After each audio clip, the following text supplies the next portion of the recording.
Trick every time we touch, I've been living for this head rush, but sometimes it's too much. If we Hello po sa inyong lahat. Maggawa po tayo ng video paano magsasaing ng bigas gamit yung rice cooker. Una, make sure malinis yung rice cooker.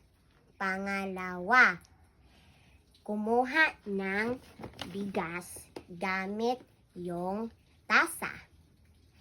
Dapat bilangin. 1, 2, 3, 4. Sunod, hugasin natin. Hugasan natin ng 3 beses. And I realize I don't need a whisk to fluff it through. Why you desire me? I'm every season. Lick up the spatula and keep it squeaky clean. Yeah. Lalagyan na natin ng tubig. Kaanong marami yung linagay natin ng bigas, yan karami yung lalagyan natin ng tubig.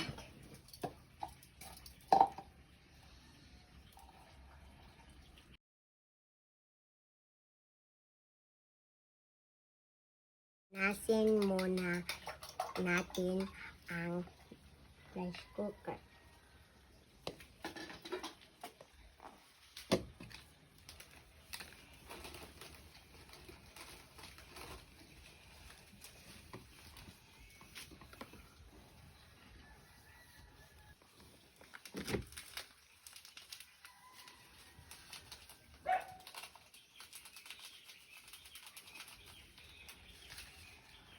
Ilagay na natin to sa loob at tutuin.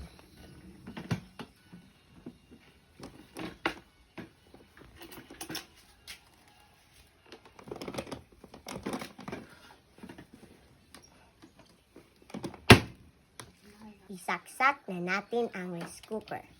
Babala. Dapat tuyo ang ating mga kamay.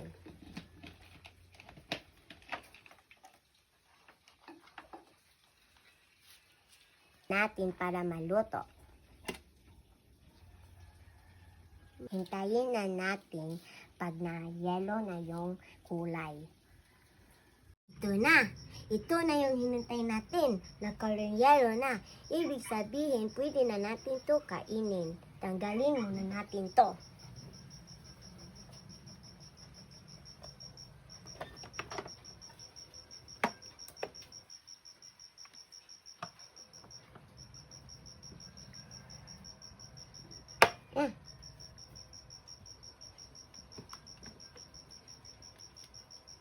Ito na.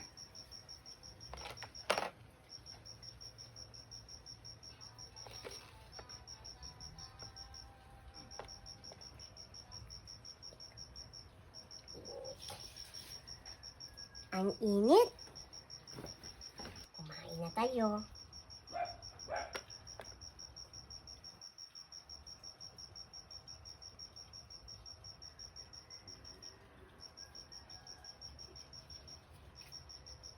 Okay na.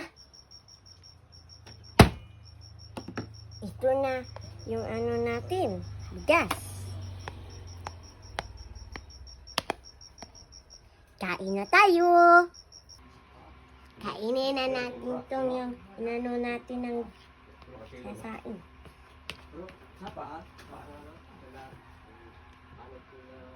Ang init.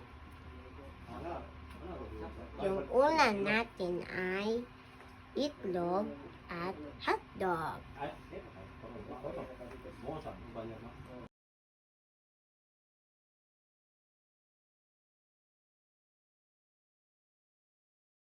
Ang sarap talaga yung ano natin ng bigas. Bye!